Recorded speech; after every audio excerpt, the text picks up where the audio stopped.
Good morning students. Class 7 के बच्चे ध्यान देंगे। हम लोग पिछले क्लास में क्या पढ़ रहे थे? पिछले क्लास में हम लोग रेस्पिरेटरी सिस्टम के बारे में डिटेल से पढ़ रहे थे कि उसका स्ट्रक्चर कैसा होता है। ठीक है, यानी कि हमारे लंग्स में क्या क्या होते हैं उसको हम लोगों ने पिछले क्लास में डिटेल से पढ़ा, और ये भी पढ़ा कि कैसे हमारे लंग्स में एयर जाता है और फिर कैसे मतलब कि ऑक्सीजन रिच एयर जाता है और कैसे लंग्स के through carbon dioxide rich air को हम लोग वातावरण में इमिट करते हैं, कैसे उत्सर्जित करते हैं। ठीक है, एक्सक्रीट करते हैं। तो कहने का मतलब है कि इसको हम लोग, जैसा कि थोड़ा पिछले क्लास का हम थोड़ा चले जाते हैं प्रीवियस में, तो जैसे कि मैं बता रहा था कि हम लोग के जो लंग्स में जो होते हैं, फिगर बना के कल मैं समझाया था कि हमारे लंग्स में क्या होते हैं। ऐसा फिगर आप लोग का कल में बताया था कि हमारे लंग्स में दोनों साइड में पहले तो एक वाइड पाइप आता है, मतलब कि मुंह का दूध से अटैचमेंट रहता है और नोज का दूध से अटैचमेंट रहता है वाइड पाइप का। आगे चल के जो है मुंह और नोज से दोनों पाइप जाके ट्रेकिया में खुलते हैं। ये बड़ा सा वाइड पाइप होता है और ये ट्रेकिया आगे चल के दो छोटे छोटे पाइपों में विभक्त हो जाता है जो दोनों लंग्स में जाते हैं, लेफ्ट में भी जाते हैं, राइट में भी जाते हैं। तो उसको ब्रोंकस बोलते हैं हम लोग। जैसा कि प्रीवियस फिगर में मैं बना चुका हूं, लोगों को समझा चुका हूं, थोड़ा सा उस पर हम लोग चर्चा कर लेते हैं। ब्रोंकस कहते हैं, ब्रोंकस जो दोनों लंग्स में एक ब्रोंकस जाता है, वो भी दो छोटे छोटे पाइपों में, दो स्मॉलर पाइप्स में, या यूं हम कह सकते हैं कि दो स्मॉलर ट्यूब्स में डिवाइडेड होता है, विभक्त होता है, जिसे हम लोग ब्रोंक्यूल्स कहते हैं। ठीक है, और ब्रोंक्यूल्स से तंतुनुमा कई रचनाएं मांसपेशियां निकली होती हैं, मतलब कि जो जिनसे होके कि ब्लड से मतलब कि तंतुनुमा रचना, उससे हम लोग ब्लड वेसल्स कह सकते हैं, रचनाएं निकली होती हैं जिनसे ब्लड वेसल्स जुड़ी होती है। अब ये कह रहा है कि अगर इसको हम लोग ये जो ब्लड जो ट्रैकिया हो गए या ट्रैकिया जो ब्रोंकस में डिवाइड हुआ, ब्रोंकस ब्रेंक्यूल्स में डिवाइड हुआ, तो ये ब्रेंक्यूल्स का जो ओपनिंग होता है जहां से वो खुलता है, मतलब कि हमारे शरीर के अदर अंगों से अटैच होता है या ब्लड वेसल से जुड़ता है, तो वो जो ओपनिंग होता है उस ओपनिंग में हमको लाखों करोड़ों गोल गोल या यूं कहें ओवल या राउंडेड, ओवल भी हम बोल सकते हैं और राउंडेड बोल सकते हैं, यानी कि अंडाकार या गोलाकार कई एयर सैक्स होते हैं जो भी ब्लड इसका ओपनिंग होता है, जो हमारा ऐसे जाता है, जो हमारा ब्रोंक्यूल्स ट्रैकिया, जो माउथ से ट्रैकिया आता है, ऐसे करके ट्रैकिया आता है। हर एक लंग्स में ये ट्रैकिया आता है, ब्रोंकस में डिवाइड हो जाता है, हर एक लंग्स में जाता है तो ब्रोंकस में डिवाइड हो जाता है ऐसे। ठीक है, ये हमारा लंग्स का एक साइड का हो गया, इसे दूसरे साइड का हम कर सकते हैं। ठीक है, ये ब्रोंकस में डिवाइड होता है, हर ब्रोंकस आगे चल के क्या हो जाता है, हर ब्रोंकस आगे चल के ब्रोंक्यूल्स में डिवाइड हो जाता है, ये ब्रोंक्यूल्स में डिवाइड हो जाता है, दो स्मॉलर ट्यूब्स में डिवाइड हो जाते हैं। ठीक है, अब इन ब्रोंक्यूल्स का ओपनिंग जो होता है, ये जो पॉइंट होता है, यहाँ पे हमें असंख्य करोड़ों लाखों छोटी छोटी ऐसे गोल गोल एयर सैक्स हमें मतलब कि माइक्रोस्कोप से देखने पर नजर आती है। तो इन्हें हम लोग एल्वोली कहते हैं, एल्वोली कहते हैं इन्हें। हर एक में यहाँ की दो पार्ट में ये जो है ब्रोंकस दो नलिकाओं में विभक्त हो जाता है ट्यूब्स में, इन्हें हम लोग क्या कहते हैं, ब्रोंक्यूल्स कहते हैं। ठीक है, ऐसे करके, और इनसे कई तंतुनुमा ब्लड वेसल्स निकली होती हैं। ठीक है, ऐसे ऐसे करके। तो कहने का मतलब कि ये जो है माइक्रोस्कोप से देखने पर इनकी ओपनिंग में हमें असंख्य नलिकाएं ऐसे हमें दिखती हैं इनके ओपनिंग में। तो इन्हीं असंख्य नलिकाओं को नाम दिया गया है एल्वोली का, और ये एल्वोली जो होते हैं इनसे ब्लड वेसल्स जुड़ी होती है। इन एल्वोली से पतली पतली तंतुनुमा एकदम ब्लड वेसल्स जुड़ी होती है, असंख्य ब्लड वेसल्स नलिकाएं रक्तवाहिनियां जुड़ी होती हैं। ठीक है, ब्लड वेसल्स जुड़ी होती हैं। इन एल्वोली के माध्यम से जो हम माउथ के थ्रू या नोज के थ्रू जो भी हम एयर लेते हैं हमारे शरीर में, वो इन जो फेफड़ों के माध्यम से जो हमारे शरीर में पहुंचता है। तो इस तरह ट्रैकिया होते हुए ब्रोंकस में आता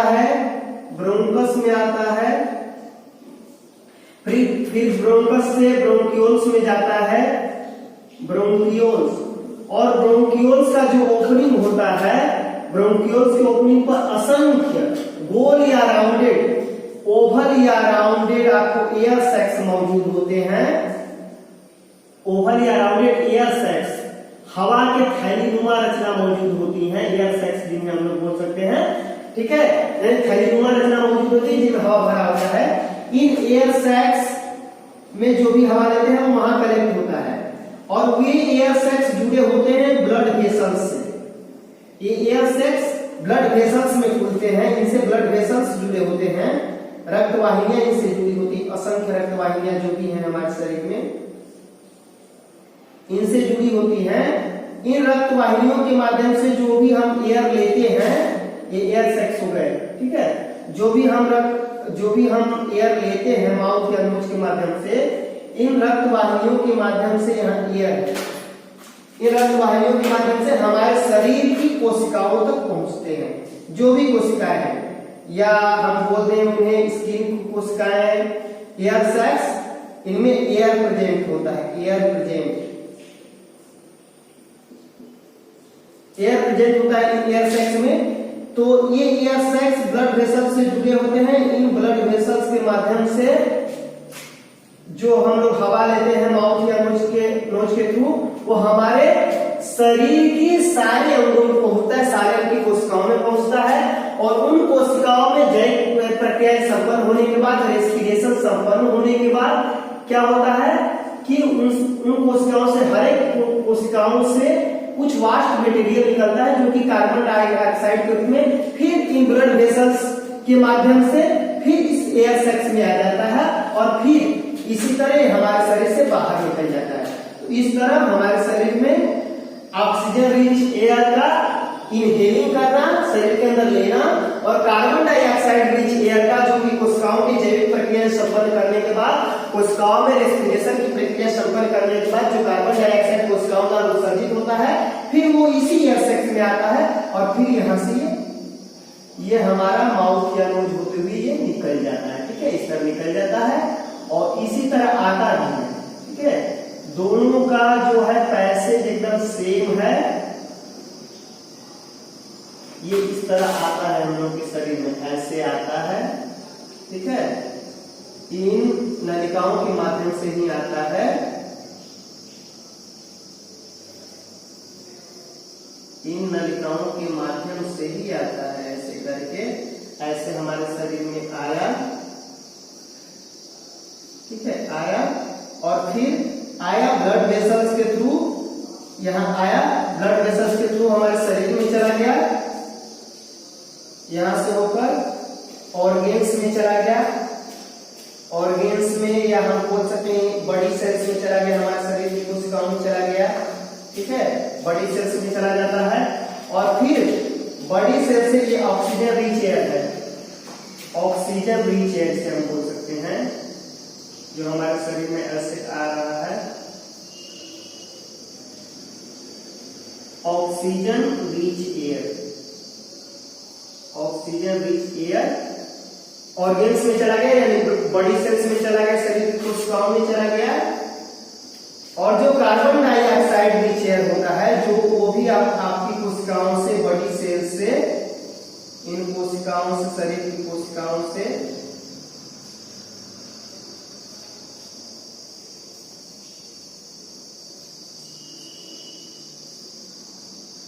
और इनसे कार्बन डाइऑक्साइड रिच एयर इनसे इमिट होता है, कार्बन डाइऑक्साइड जो इन कोशिकाओं से इमिट होता है, कार्बन डाइऑक्साइड रिच एयर, वो भी इन ब्लड वेसल्स के माध्यम से ही, उनका भी रास्ता यही होता है, ऐसे करके हमारे शरीर से बाहर निकल जाता है, ठीक है, यहाँ आ रहा है ऑक्सीजन नीचे, और ये हमारे शरीर से इन्हीं ब्लड वेसल्स के माध्यम से एयर सैक्स से होते हुए आपको ट्रैकिया और जो भी है ट्रैकिया और ब्रोंकियोल्स से होते हुए हमारे शरीर से ये बाहर निकल जाता है। दोनों का पैसेज एक ही है, निकलने का रास्ता एक ही है, बस प्रक्रियाएं अलग अलग है, प्रोसेस अलग अलग है, एक दूसरे का उल्टा है, रास्ता एक ही है दोनों का निकलने का। ये हम लोग इनहेल कर रहे हैं, यहाँ पे इनहेल कर रहे हैं, इनहेलिंग हो रहा है, और यहाँ पे एक्सहेलिंग हो रहा है, यहाँ पे इनहेलिंग हो रहा है, इनहेलिंग इनहेलिंग, और यहाँ पे एक्सहेलिंग। यहाँ हवा निकल रही है कार्बन डाइऑक्साइड की, एयर को हम लोग वातावरण में इमिट कर रहे हैं, और यहाँ ऑक्सीजन के शेयर को हम लोग इस मतलब रास्ते से अपने शरीर में हम लोग ले रहे हैं। तो ये हम लोग को समझना है कि लंग्स कैसे कार्य करता है। प्रीवियस क्लासेस में हम लोग तो लंग्स के बनावट के बारे में देखे, स्ट्रक्चर के बारे में डिटेल से देखे। अब हम लोग को देखना है कि how do lungs function, lungs कैसे कार्य करता है। आप लोगों को एक क्वेश्चन भी दिया है, क्वेश्चन में भी दिया है कि हाउ डू लंग्स फंक्शन।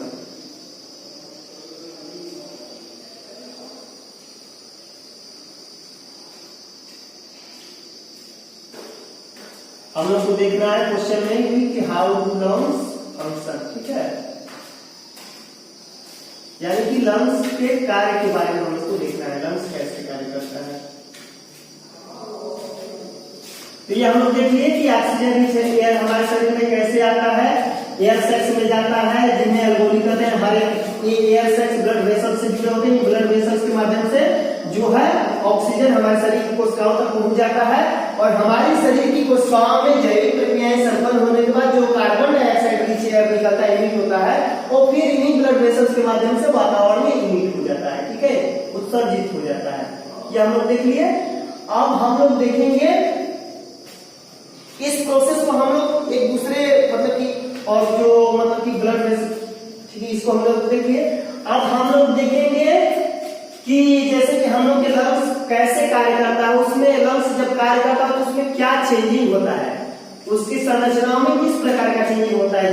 जब हम वातावरण से ऑक्सीजन रिच एयर को अपने शरीर में लेते हैं, और जब कार्बन डाइऑक्साइड रिच को वातावरण में निकालते हैं, तो हमें मतलब कि हमारे शरीर की लंग्स के बनावट में कैसा चेंजिंग होता है। इनहेलिंग या ब्रीथिंग इन, ब्रीथिंग इन में इनहेलिंग है, ब्रीथिंग इन है,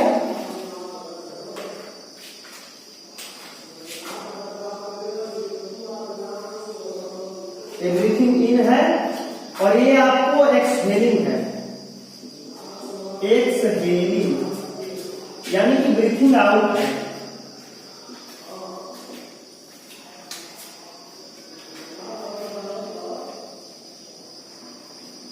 हम लोग अब समझेंगे कि जब हम लोग हवा को अपने शरीर में लेते हैं, फेफड़ों में लेते हैं, तो उसमें क्या परिवर्तन होता है, उसके अंगों में या उसके अन्य संरचनाओं में क्या परिवर्तन होता है, और जब हवा को छोड़ते हैं वातावरण में तब क्या परिवर्तन होता है, इसको हम लोग देखेंगे। इसको हम लोग एक मतलब कि एक्टिविटी आप लोगों को दिया है, हाउ एयर इंटर्स द लंग्स करके, इसमें समझाया है कि इसके लिए हम लोग को दो रबड़ की इसके लिए हम लोग को 2 बोतल लेने पड़ेंगे इस प्रक्रिया को समझने के लिए, लंग्स के फंक्शन को समझने के लिए, कि जब हम लोग हवा लेते हैं और हवा और जब ऑक्सीजन की एयर को लेते हैं और कार्बन डाइऑक्साइड रिच को एयर को हम हवा में छोड़ते हैं, इमिट करते हैं, अपने शरीर से उत्सर्जित करते हैं, तो हमारे फेफड़ों में क्या परिवर्तन आता है, उस दरमियान कैसा परिवर्तन मतलब कि होता है।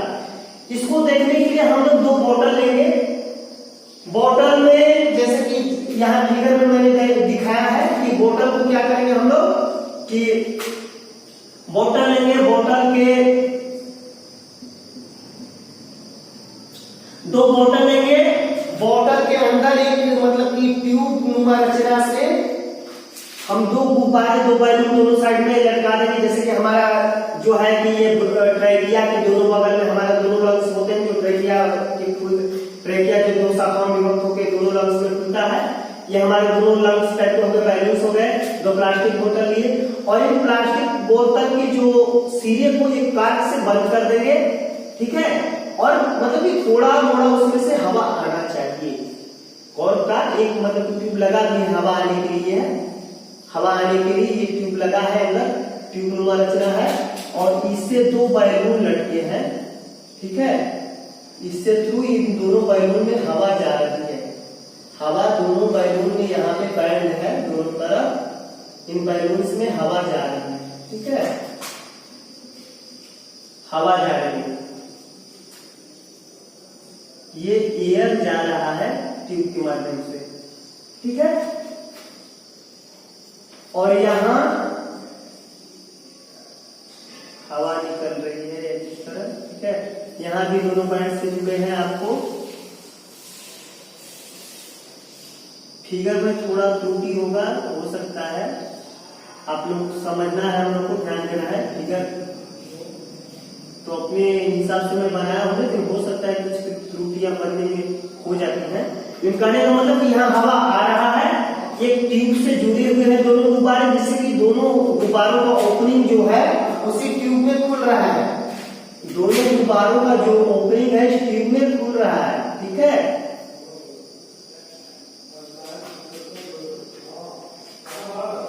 तो इन्हीं बोतल के माध्यम से हम लोग के लंग्स में कैसे हवा जाता है, निकलता है, निकालने के दरमियान हम लोग के लंग्स में क्या चेंजिंग होता है, इस प्रोसेस को हम लोग समझेंगे। इस प्रोसेस को हम लोग यहाँ समझेंगे।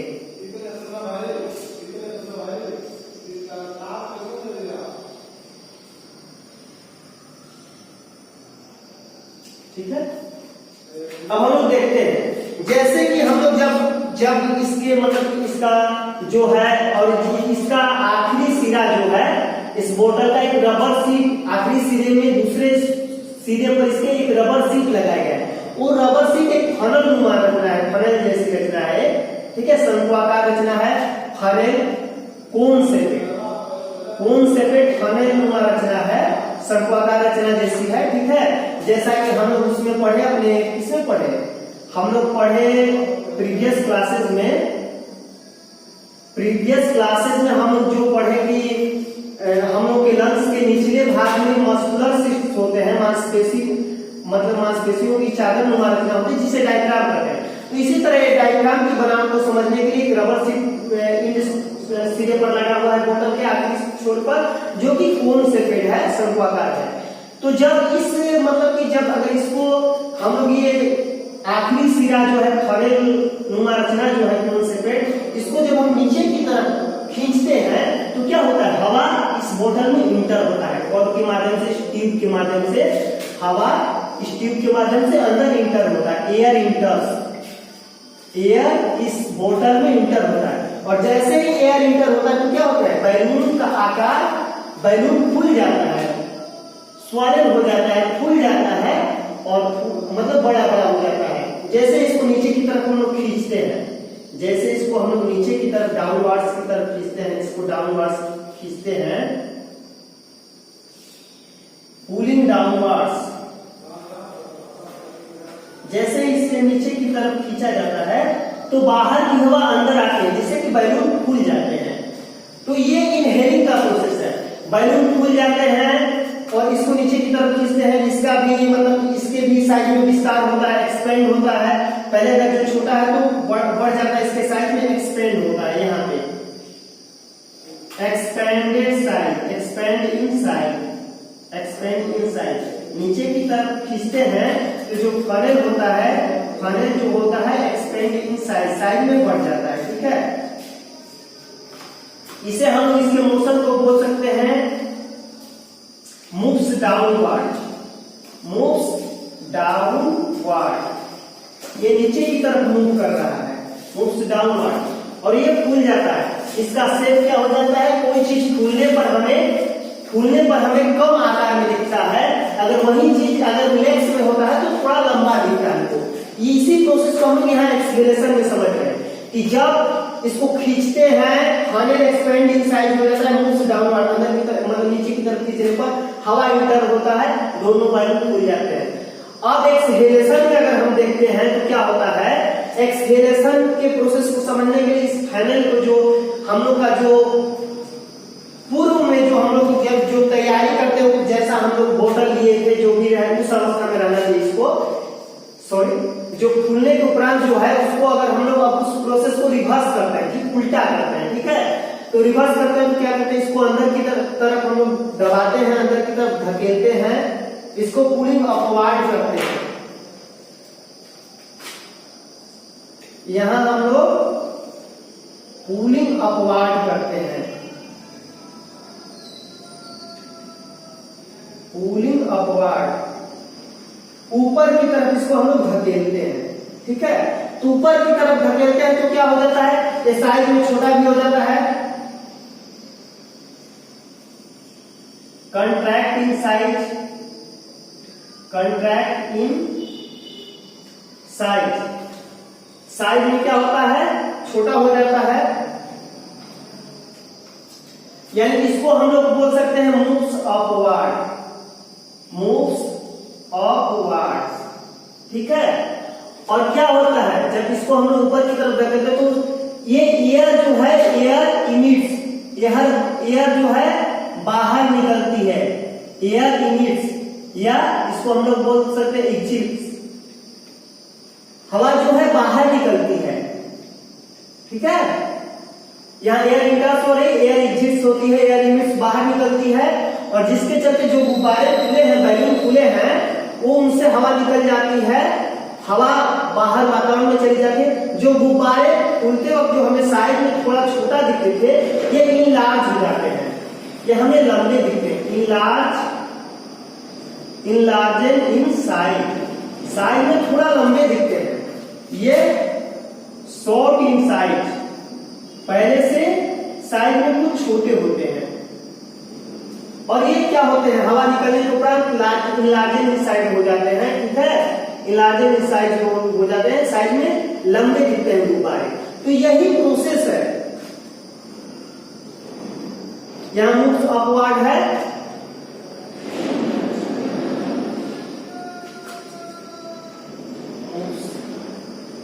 डाउनवर्ड,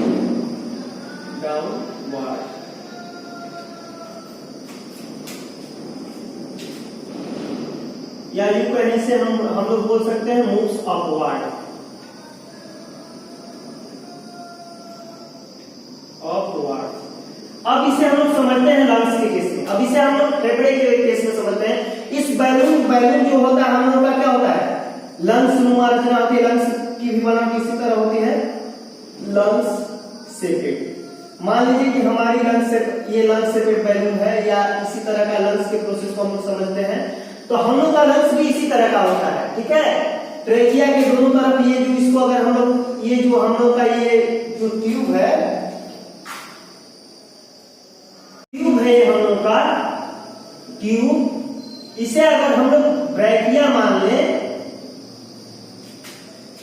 इसे हम लोग अगर ट्रैकिया मान लें, ट्रैकिया, ठीक है, एज ट्रैकिया मान लें इसको हम लोग, और इन बैलून्स को हम लोग लंग्स मान लें। अगर इसको हम लंग्स मान लें दोनों तरफ के बैलून्स को,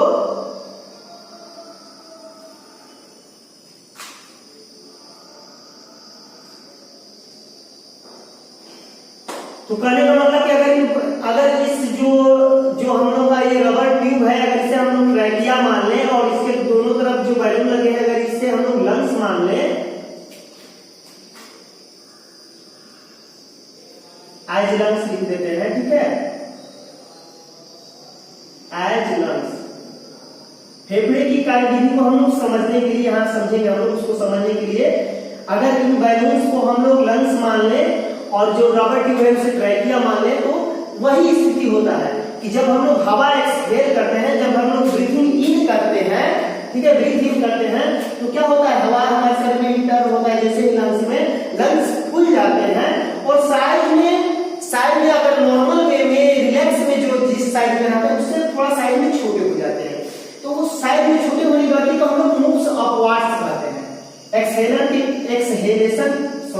इनहेलेशन के केस में क्या होते हैं, लंग्स साइड में थोड़े छोटे हो जाते हैं, उस प्रोसेस को हम लोग मूव्स अपवार्ड्स कहते हैं। ठीक है, यानी लंग्स की पसलियां, रिब्स जो होते हैं वो मूव्स अपवार्ड्स होते हैं। ठीक है, रिब्स जो होते हैं मूव्स अपवार्ड्स होते हैं, साइड में छोटे हो जाते हैं, और जो फनेल जो होता है, जो नीचे सीट नुमा रचना होती है, ये साइड में बढ़ जाती है, इनहेलेशन में साइड में बढ़ जाती है, खींचने पर जैसे ही जो हम लोग समझते हैं, जब लोग हवा लेते हैं तो साइड में बढ़ जाती है, एक्सपेंड इन साइज हो जाती है, मूव्स डाउनवर्ड इसे जो कहते हैं। तो इस फनेल को हम लोग डायफ्राम के रूप में देख सकते हैं। जो हम लोग पिछले क्लास में पढ़े ना कि क्या होता है, हमारे शरीर के जो लंग्स के नीचे जो मांसपेशियों की चादर नुमा रचना होती है, जो मस्कुलर सीट होता है, इसे हम लोग डायफ्राम बोलते हैं। मस्कुलर सीट जो होता है, मस्कुलर सीट, इसे हम लोग डायफ्राम बोलते हैं। तो क्या होता है, डायफ्राम साइज में बढ़ जाता है, इसे हम लोग मूव्स डाउनवर्ड बोलते हैं। ये नीचे की तरफ साइज में जाता है, लंबा हो जाता है। और जो हम लोग का लंग्स जो होते हैं, हवा भरने के चलते शॉर्ट इन साइज हो जाते हैं। लंग्स की पसलियां रिब्स मूव्स अपवर्ड्स, जिससे साइज में छोटे हो जाते हैं। इसे हम लोग यूं कर सकते हैं कि पसलियां थोड़े पहले से जो रिलैक्स में जितना ज्यादा साइज में उससे थोड़ा सिकुड़ जाती है, ठीक है, यानी कि ऊपर ये सिकुड़ जाती है, मूव्स अपवर्ड इनके मोशन को बोलेंगे। वहीं एक्सेलेरेशन के केस में जब हम लोग सांस छोड़ते हैं तो क्या होता है, funnel contracting side, funnel side में सिकुड़ता है। इस फनेल को हम लोग डायफ्राम का नाम दिए हैं। एकदम डायफ्राम की तरह इस फनेल को हम लोग समझते हैं, मस्कुलर सीट की तरह। डायफ्राम यहां लिख चुके हैं, मस्कुलर सीट जो होता है हम लोग का, मस्कुलर सीट। तो जब हम लोग हवा शरीर से बाहर निकालते हैं, एक्सहेल करते हैं, तो क्या होता है, डायफ्राम सिकुड़ जाता है साइड में। और जो हम लोग की लंग्स है, जो बैलून जो लंग्स के रूप में है, इनसे हवा निकलती है, तो ये साइज में थोड़े पहले से जो फूले हुए होते हैं, उससे साइज में हमें थोड़ा नीचे की तरफ बढ़े हुए मालूम पड़ते हैं, इनलार्जेड इन साइज मालूम पड़ते हैं। तो इनके मोशन को हम लोग मूव्स डाउनवर्ड करते हैं, ठीक है। या लंग्स का जो बैलून्स है, जो हम लोग का as lungs, balloons as lungs, इसे लंग्स के तौर पर हम लोग जो देखते हैं, तो क्या होता है, साइज में ये हमें लंबा, पहले से थोड़ा लंबा नीचे की तरफ गए हुए मालूम पड़ते हैं, जिसे हम लोग इनलार्जिंग इन साइज करते हैं, यानी इसके मोशन को मूव्स डाउनवर्ड करते हैं। यहाँ हम लोग बोल सकते हैं कि पसलियां जो है नीचे की तरफ थोड़ा हो जाती है, रिब्स मूव्स डाउनवर्ड्स, ठीक है। लंग्स का साइज मतलब कि नीचे की तरफ कुछ जाता है, या यूं कहें कि लंग्स की बनाव जो पसलियों, लंग्स चार तरफ से पसलियों से जुड़े होते हैं, तो उससे हम लोग बोल सकते हैं कि पसलियां जो थोड़ा मूव्स डाउनवर्ड्स करती हैं। और डायफ्राम क्या होता है, मूव्स अपवर्ड्स करता है। तो यही हम लोग का प्रोसेस है। इस रबर ट्यूब को हम लोग ट्रायकिया के रूप में समझ सकते हैं, ट्यूब को ट्यूब एज ए ट्रायकिया।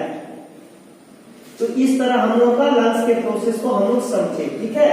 अब हम लोग आगे पढ़ेंगे इसमें how air इंटर्स in the lungs देखिए, और लंग्स के में क्या परिवर्तन होता है जब हम लोग हवा शरीर के अंदर लंग्स में लेते हैं, और जब लंग्स से हवा बाहर निकलती है तब क्या परिवर्तन होता है। इस प्रोसेस को हम लोग देखें। अब हम लोग पढ़ेंगे ब्रीथिंग रेट, हम लोग को पढ़ना है, ठीक है। इस तरह एक फिगर बना के यहाँ समझाया है, यहाँ जस्ट इसके जैसा फिगर बनाया हुआ है, ठीक है। ये एक बुक में इस तरह का फिगर बना के यहाँ पे आप लोगों को इसी प्रोसेस को मैं समझाया हूँ। आप लोगों को एक क्वेश्चन भी दिया है, आप लोगों को क्वेश्चन में दिया है, क्वेश्चन बहुत ही थोड़ा सा जटिल टाइप है। ड्यूरिंग एक्सेलेरेशन, एक्सेलेरेशन होता है तो क्या होता है, द रिब्स क्या होते हैं, पसलियों को कैसी गति होती है, मूव अपवर्ड्स होते हैं पसलियां, कि मूव डाउनवर्ड्स होते हैं। तो एक्सेलेरेशन जब होगा तो पसलियां क्या होगी, मूव डाउनवर्ड्स, नीचे की तरफ, मतलब लंग्स हमारा जो है साइड में थोड़ा नीचे की तरफ लंबा मतलब कि लटकता हुआ महसूस होता है जब एक्सेलेरेशन होता है। तो इसे हम लोग लंग्स नीचे की तरफ लटकता हुआ महसूस होता है, या यूं कहें कि पसलियां लटकी हुई महसूस होती है, यानी गति मूव्स डाउनवर्ड्स होता है। और वही डायफ्राम क्या होता है, मूव्स अपवर्ड्स होता है। यही हम लोग का इसका आंसर होगा। पहला जो क्वेश्चन आप लोगों ने फर्स्ट में ही दिया है, ठीक है। सुनिए, अब हम लोग देखेंगे कि ये लंग्स की बनावट सब कुछ देख लिया हम लोग। अब हम लोग देखते हैं कि हवा हमारे लंग्स में जाता है, वो हवा कैसा होता है, कैसे स्पीड होता है, इसको हम लोग देखना है, ठीक है। The air around us is not fit to enter our lungs, द्वारा कि जो हमारे चारों तरफ जो हवा मौजूद है वो हम लोग के फेफड़ों के लिए लेने लायक उतनी शुद्ध नहीं होती, because the air is polluted, air प्रदूषित होता है। और ये हमारे नाक के माध्यम से जैसे गुजरता है, नाक में टाइनी लाइनिंग्स होते हैं, छोटी छोटी तंतुनुमा बालनुमा रचनाएं होती हैं, जो जिन रचनाओं में जो हवा में जो हमारे जो पोल्यूटेड कण मौजूद होते हैं, डस्ट पार्टिकल मौजूद होते हैं, डिजीज कॉजिंग जर्म्स मौजूद होते हैं, उन मतलब कि टाइनी हेयर्स के द्वारा उन छोटे छोटे तंतुनुमा रचनाओं के द्वारा ट्रैप कर लिए जाते हैं, फंसा लिए जाते हैं, और हवा को नोस्ट्रिल में वार्म किया जाता है, शरीर में लेने लायक बनाया जाता है, उस एटमॉस्फेयर लायक बनाया जाता है, और और जिससे वो हमारे शरीर में तब जाके उसे क्या करता है, उसे जो हमारे वायु पाइप है जो शरीर में हमारे इंटर होने देते हैं। और जब हवा इंटर होती है तो इस प्रोसेस के दरमियान ऐसे ऐसे उनको गुजरना पड़ता है। इस तरह हमारे ब्लड वेसल्स में ऑक्सीजन रिच एयर जाता है और कार्बन डाइऑक्साइड रिच एयर हमारे शरीर से बाहर निकलता है। इस प्रोसेस को तो हम लोग समझ ही चुके हैं। अब हम लोग देखेंगे, अब हम लोग को पढ़ना है ब्रीथिंग रेट के बारे में, हम लोग को पढ़ना है, ठीक है। ब्रीथिंग रेट ये फिगर 1 हो गया आप लोगों का, फिगर 1, ठीक है। और ये हम लोग का इधर हो गया figure 2, figure 2, figure 2।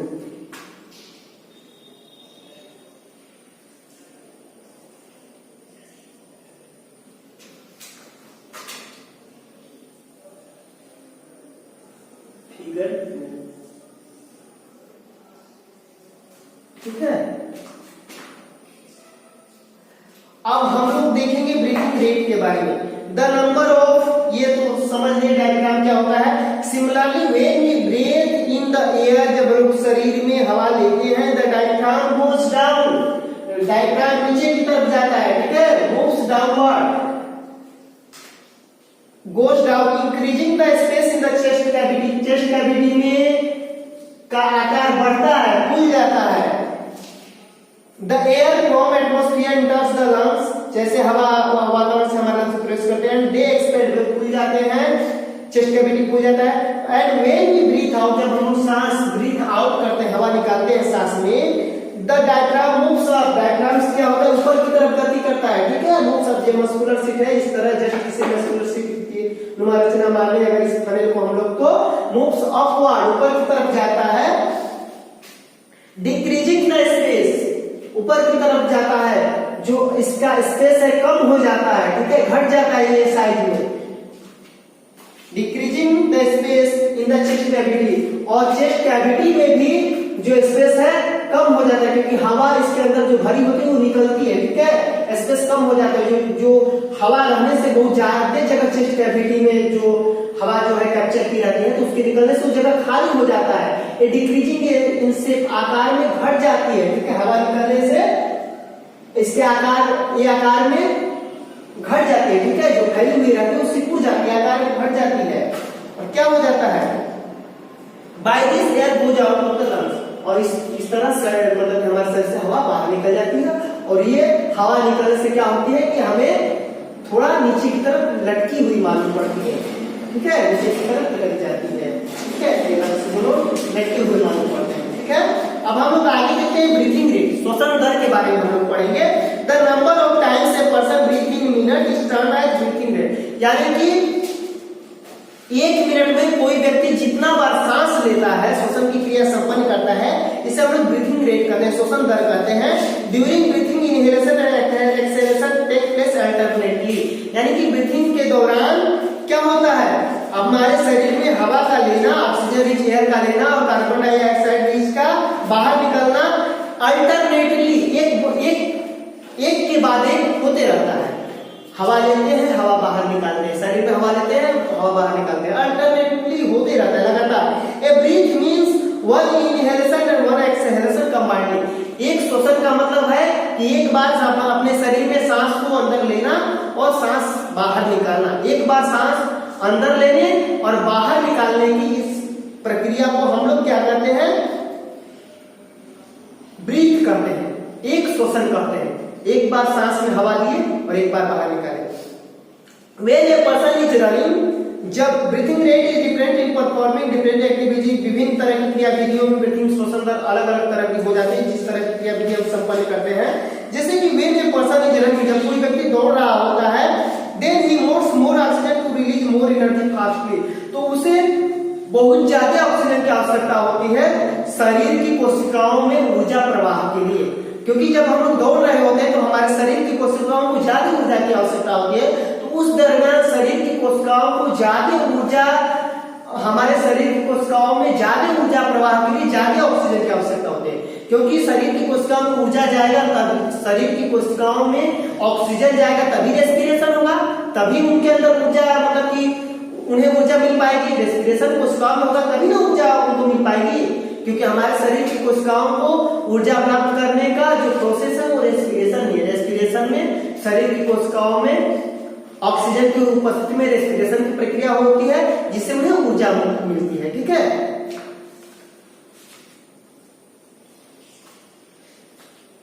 On an average an adult human, एक औसतन एक व्यस्क मनुष्य के शरीर में being at rest breathes in and out 15 to 18 times in a minute.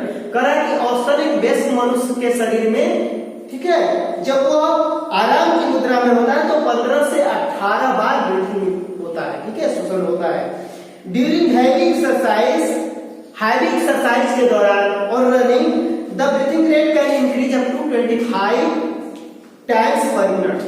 यानी कि दौड़ने और भारी एक्सरसाइज के दरमियान क्या होता है कि ये ब्रीथिंग रेट क्या चला जाता है 25 टाइम्स, यानी कि 1 मिनट में 25 बार हम लोग श्वसन की प्रक्रिया संपन्न करते हैं। ठीक है, ड्यूरिंग एक्सरसाइज के दौरान, व्यायाम के दौरान sometimes we take a deep breath, हम लोग बहुत लंबा सांस लेते हैं, to take more oxygen for more energy, लंबा सांस लेते हैं ताकि हम लोग वातावरण से ज्यादा ऑक्सीजन ले सकें और हमें ज्यादा ऊर्जा मिल सके।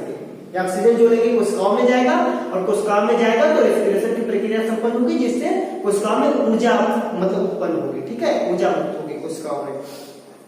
रेस्पिरेशन इन एनिमल्स, अब हम लोग जीवों में रेस्पिरेशन के बारे में पढ़ रहे हैं, कौन जीव अपने रेस्पिरेशन की प्रक्रिया कैसे करते हैं।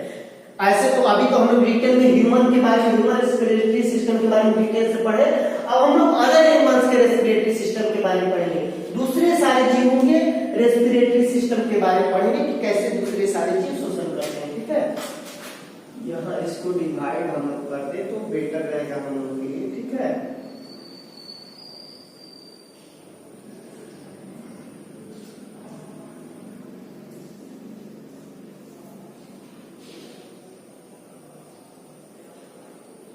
अब हम अन्य सारे जीवों में रेस्पिरेशन की प्रक्रिया को समझते हैं।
अब हम अन्य सारे जीवों में रेस्पिरेशन के बारे में समझेंगे। Different animals have different ways in which the exchange of oxygen and carbon dioxide occurs in their body.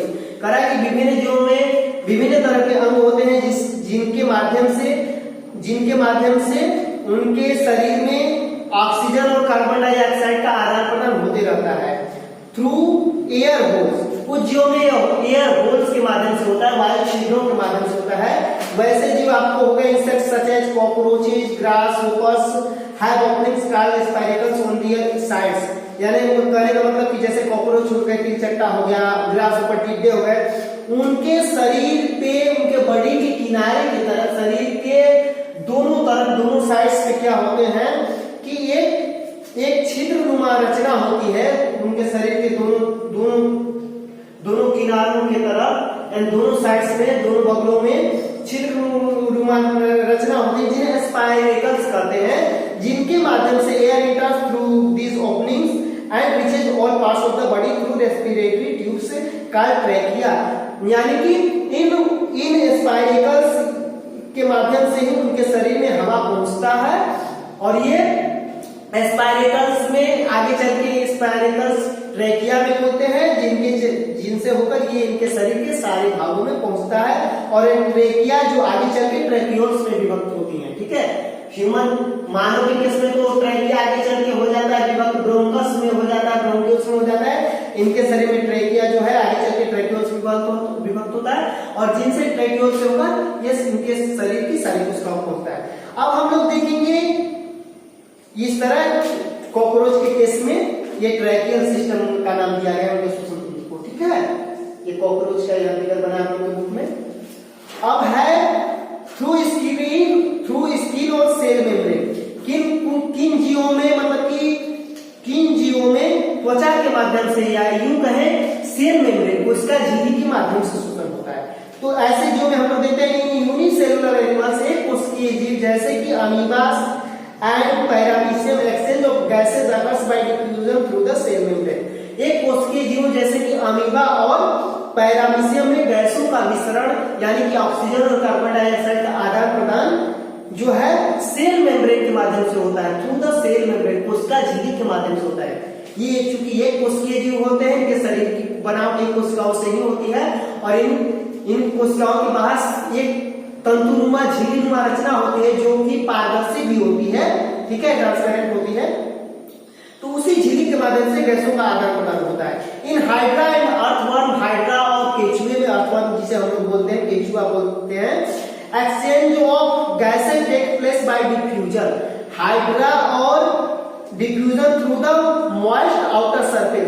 Hydra और केचुओं में जो गैसों का आदान प्रदान जो होता है उनके मॉइस्ट आउटर सरफेस से होता है। उनके जो ऊपरी जो मुलायम त्वचा होती है शरीर, उनके बॉडी पर, उनके शरीर पर जो मुलायम त्वचा होती है उसके माध्यम से गैसों का आदान प्रदान होता है। ठीक है, अब हम लोग पढ़ेंगे थ्रू लंग्स। किन जीवों में लंग्स के माध्यम से गैसों का आदान प्रदान होता है, फेफड़ा के माध्यम से। एक टाइप पर मनुष्य को छोड़ के, मनुष्य को तो हम लोग already we have already understood about the human respiratory system. उसके बारे में तो हम पहले ही बहुत पढ़ चुके हैं। Now we will read about other animals except human. उनमें कैसे मतलब कि लंग्स के माध्यम से रेस्पिरेशन होता है। तो लंग्स के माध्यम से रेस्पिरेशन होने वाले जीवों में अदर जीव है जैसे टैडपोल, मेढक हो गया, has gills but as it grows into a frog.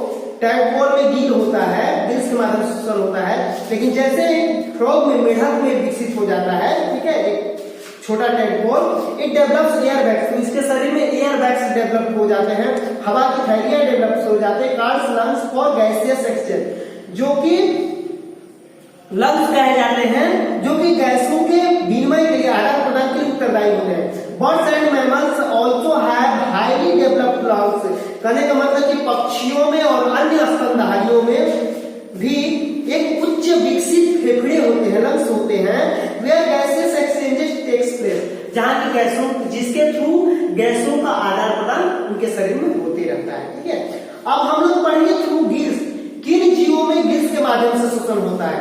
आप लोग को यहाँ फिगर बना के दिखाया है, आप लोग इस फिगर को अच्छे से देखेंगे। ठीक है, यहाँ exchange of gases through skin के माध्यम से किन जीवों में होता है, यहाँ पे दिखाया मेढक में कैसे होता है। ठीक है, यहाँ मछली में थ्रू गिल्स होता है, मेढक में थ्रू जो लंग्स होता है। ठीक है, अब हम लोग मछलियों में वैसे जो को देखेंगे जिनमें कि गिल्स के माध्यम से श्वसन होता है। Fishes use gills for exchanges of gases. मछलियां श्वसन के लिए अपने गिल्स का उपयोग करती हैं। मछलियों का श्वसन क्या होता है, गिल्स होता है। Gills are made up of a large number of filaments which is supplied with thin blood veins called capillary. ये गिल्स जो होते हैं, गिल्स में मतलब कि असंख्य तंतुनुमा रचनाएं होती हैं जो कि ब्लड व्हील्स से, रक्त नसिकाओं से, रक्त नलिकाओं से, रक्त सिराओं से जुड़े होते हैं, जिन्हें हम लोग कैपिलरीज बोलते हैं। ठीक है, मछलियों के शरीर में इनके गिल्स में असंख्य तंतुनुमा फिलामेंट्स होते हैं, तंतुनुमा रचनाएं होती हैं, तंतुएं होती हैं जो कि ब्लड व्हील्स से, रक्त सिराओं से जुड़ी होती है। इन रक्त सिराओं को कैपिलरीज बोलते हैं। As water enters through the mouth जैसे इनके मुंह में वाटर जाता, चूंकि ये वाटरी एनिमल होती हैं, जलीय जीव होती हैं, वाटर इनके मुंह में जाता है, it flows over the gills, ये गिल्स में प्रवेश करता है।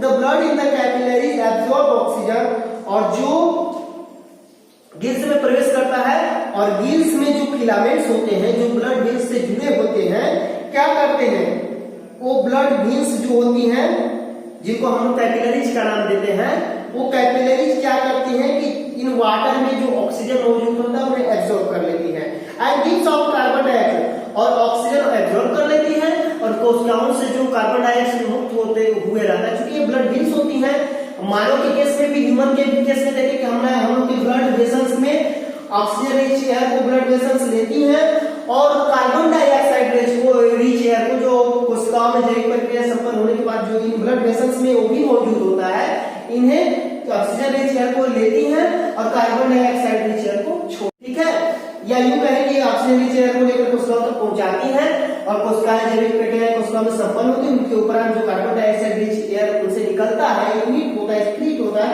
वो भी इन ब्लड वेसल्स के माध्यम से इनसे एयर सेक्स एल्वोलिस तक पहुंचता है, जिन्हें वो लंग्स के माध्यम से वातावरण में इमिट कर देता है। उसी तरह मछलियों के शरीर में फिलामेंट्स होते हुए कैपिलरीज तक मतलब कि एयर जो है पहुंचता है, कैपिलरी जस्ट उस एयर को एब्जॉर्ब कर लेती हैं और कोशिकाओं में पहुंचाती हैं और कोशिकाओं से जो कार्बन डाइऑक्साइड इमिट होता है उसे फिर वो कैपिलरीज वो भी मछलियों में ब्लड वेन्स होती हैं, जैसे कि हम मानव के शरीर में ह्यूमन ब्लड वेसल्स होते हैं, तो वो कार्बन डाइऑक्साइड रिच एयर को क्या करते हैं कि फिर वो कैपिलरीज क्या करते हैं कि उन्हीं फिलामेंट्स में छोड़ देती हैं और ये गिल्स के माध्यम से जो है वो वाटर एटमॉस्फेयर में मुक्त हो जाते हैं। तो इस तरह मछलियों के शरीर में हम लोग देख लिए। अब हम लोग पढ़ेंगे रेस्पिरेशन इन प्लांट्स, पौधों में कैसे श्वसन होता है, ठीक है। Plants are living beings so they also respire, क्योंकि पौधे भी सजीव प्राणी से वे भी श्वसन करते हैं, taking oxygen giving out carbon dioxide, वे भी ऑक्सीजन लेते हैं और कार्बन डाइऑक्साइड मतलब कि छोड़ते हैं। लेकिन क्या होता है कि ड्यूरिंग द डे टाइम ऐसा नहीं करते, ड्यूरिंग डे टाइम फोटोसिंथेसिस का प्रोसेस होता है, इसमें कार्बन डाइऑक्साइड लेते हैं, ऑक्सीजन छोड़ते हैं। और जो रात में रिवर्स प्रोसेस होता है, क्योंकि रात में सनलाइट मौजूद नहीं होता, फोटोसिंथेसिस की प्रक्रिया संपन्न नहीं हो पाती, इसलिए वे क्या करते हैं कि वे अपने रेस्पिरेशन में जो उनके अंदर ऑक्सीजन मौजूद होता है जो पौधों में, वो उसी ऑक्सीजन का मतलब कि यूज करते हैं अपने रेस्पिरेशन के लिए और ठीक रिवर्स प्रोसेस करते हैं, ठीक है। इसलिए बोला जाता है कि रात में पेड़ों के नीचे नहीं सोना चाहिए, क्योंकि फोटोसिंथेसिस की क्रिया डे टाइम में ही हो पाती है, दिन के समय में ही पौधे कार्बन डाइऑक्साइड वातावरण से लेते हैं, ऑक्सीजन को वातावरण में इमिट करते हैं, रात में ठीक रिवर्स प्रोसेस करते हैं, ठीक है। इनके अंदर जो ऑक्सीजन संचित होती है उसी का ही अपने मतलब कि उपयोग करते हैं अपने फोटोसिंथेसिस के प्रोसेस के लिए। Plants do not have any organs for breathing, पौधों में कोई अंग नहीं होता, plants do not have any organs for breathing. The exchange of oxygen carbon dioxide takes place by diffusion through a small pores called stomata present in the leaves and stem. यानी कह रहा है कि पौधों में कोई अलग से अंग नहीं होता श्वसन के लिए, यानी कि उनमें जो अंग होते हैं, यूं कहें हम तो उनका जो भाग होता है उनके पत्तियों में भी, उनके पत्तियों और तनावों के ऊपर, स्टेम्स के ऊपर, उनके पत्तियों और तनावों के ऊपर क्या होता है, होल्स नुमा रचना, छिद्र नुमा रचना बनी होती पत्तियों पर, तनावों पर, जिन्हें हम लोग स्टोमाटा का नाम देते हैं। इन्हीं स्टोमाटा के माध्यम से through these stomatas the exchange of oxygen and carbon dioxide takes place in plants. पौधों में इन्हीं स्टोमाटास के माध्यम से जो उनकी पत्तियों और तनावों पर जो होल्स नुमा रचना बनी होती, छिद्र नुमा, उन्हीं के माध्यम से वे वातावरण से ऑक्सीजन और कार्बन डाइऑक्साइड का आदान प्रदान करते रहते हैं, ठीक है। Stomata along with its nearby guard cells and subsidiary cells are called the stomata apparatus। Stomata जो है ये रक्षक कोशिकाओं द्वारा, गार्ड सेल्स द्वारा या सहायक कोशिकाओं से घिरे होते हैं, जिन्हें स्टोमाटल apparatus कहा जाता है, जिन्हें रंध्रीय apparatus कहा जाता है, रंध्रीय अंग बोल सकते हैं उन्हें, ठीक है। टू पेयर्स, जो रक्षक कोशिकाएं हैं वे दो जोड़ों में होती हैं।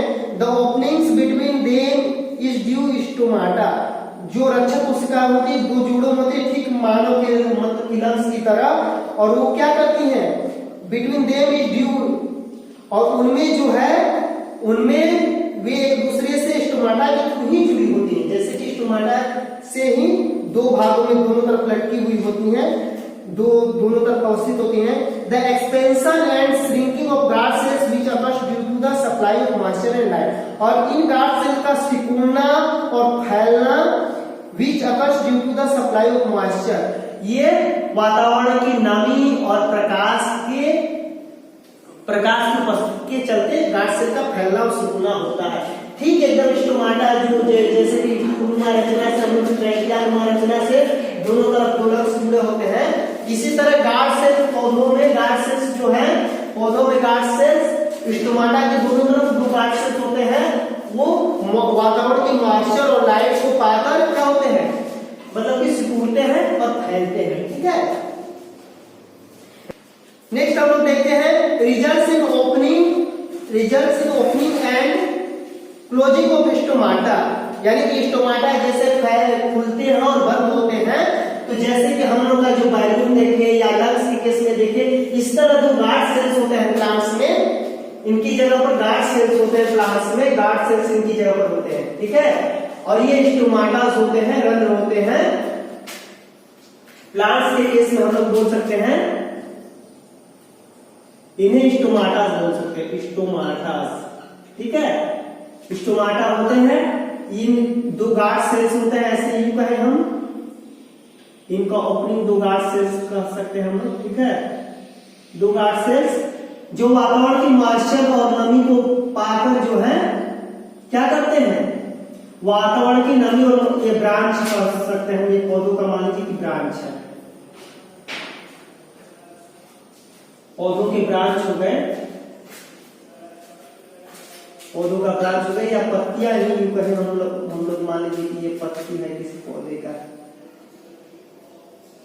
ठीक है, किसी पौधे की पत्ती है, ये इन पत्तियों पे बने होते हैं। ठीक है, तो यही स्टोमाटा है, स्टोमाटा यही गया है, ऐसे करके जाता है, ये गार्ड सेल्स हो जाएंगे,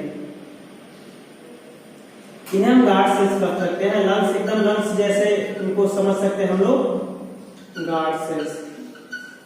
वातावरण की नमी और आर्द्रता से ये क्या होते हैं, फैलते हैं और सिकुड़ते हैं, दोनों तरफ गार्ड सेल्स जो होते हैं।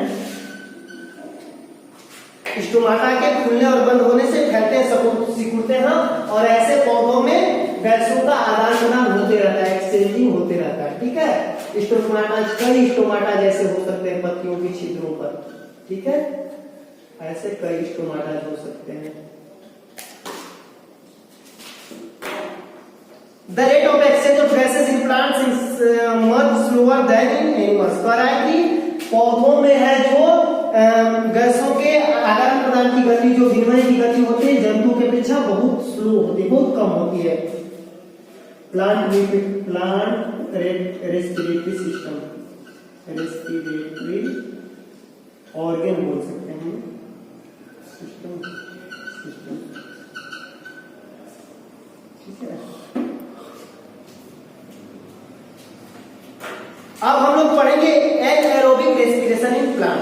पौधों में अनाक्षीय श्वसन कैसे होता है। Respiration in plants also takes place in the absence of oxygen. ठीक है, पौधों में श्वसन की प्रक्रिया जो है वो ऑक्सीजन की उपस्थिति में भी संपन्न होती है। This happens in case of some bacteria and yeast. ऐसी स्थिति कुछ बैक्टीरिया और ईस्ट के केस में होती है, कुछ बैक्टीरिया और ईस्ट के केस में ऐसी स्थिति होती है। ठीक है, Even germinating seeds can respire in the absence of oxygen for some time। कभी-कभी germinating seed भी, जो हम लोग बीजों को जो जमीन में हम लोग छींटते हैं, जो मिट्टी से दब जाते हैं, तो वहां पे ऑक्सीजन की कमी हो जाती है, जिसके चलते कभी-कभी बीज क्या करते हैं कि ऑक्सीजन की अनुपस्थिति में श्वसन की प्रक्रिया संपन्न करते हैं, क्योंकि मिट्टी के नीचे ऑक्सीजन का अभाव हो जाता है। ठीक है, अगर मिट्टी में ज्यादा मिट्टी ढीला नहीं रहेगी तो वहां ऑक्सीजन का अभाव हो जाता है। तो in this process the food molecules are incompletely broken into ethyl alcohol and carbon dioxide. और इस तरह जो प्रोसेस पौधों में जो ऑक्सीजन की उपस्थिति में जो रेस्पिरेशन होता है, उस प्रोसेस में क्या होता है कि जो भोजन के कण होते हैं, जो उनके बीजों के अंदर जो संचित भोज्य पदार्थ होते हैं, या पौधों में जो मतलब कि जो भी फूड मटेरियल्स होते हैं, वो इथाइल अल्कोहल और कार्बन डाइऑक्साइड में टूटते हैं। The energy release is much less in comparison to that produced in case of aerobic respiration. और इस तरह के श्वसन में जो ऊर्जा मुक्त होती है, वो एरोबिक रेस्पिरेशन की अपेक्षा बहुत कम मात्रा में होती है। तो ऐसा कब होता है? जब ऑक्सीजन की अनुपस्थिति रहती है, बीजों को जमीन के अंदर बीज गहराई में ज्यादा चले जाते हैं, तो वहां ऑक्सीजन उन्हें पर्याप्त मात्रा में नहीं मिल पाता है। वैसी स्थिति में अनाक्षी श्वसन की प्रक्रिया संपन्न करते हैं, और अनाक्षी श्वसन में जो ऊर्जा मुक्त होती है वो ऑक्सी श्वसन की अपेक्षा बहुत कम होती है। ठीक है, ऐसे हम लोग प्लांट रेस्पिरेटरी सिस्टम और सब plant respiratory system, human respiratory system सब कुछ देख लिए। मतलब कि एक्टिविटीज के माध्यम से भी देख लिए। ये हमारी एक्टिविटीज है, एक्टिविटीज। आप लोगों के बुक में इस एक्टिविटी को नाम दिया है, एक्टिविटी का नाम दिया है यहाँ पे हाउ एयर इंटर्स द लंग्स, ऐसे करके दिया है। टॉपिक दिया है हाउ एयर इंटर्स द लंग्स। ठीक है, एक टॉपिक दिया है हाउ एयर इंटर्स द लंग्स, ऐसे करके आप लोगों की बुक में यहाँ पे दिया है हाउ एयर इंटर्स द लंग्स। ठीक है, हाउ एयर इंटर्स द लंग्स यहाँ पे दिया है, इसी को हम फिगर के माध्यम से समझाएं। ठीक है, ऐसे आप लोग का चैप्टर खत्म हुआ। अब हम लोग नेक्स्ट क्लास में जो है क्वेश्चन आंसर देखेंगे जो भी है। ठीक है, थैंक्स।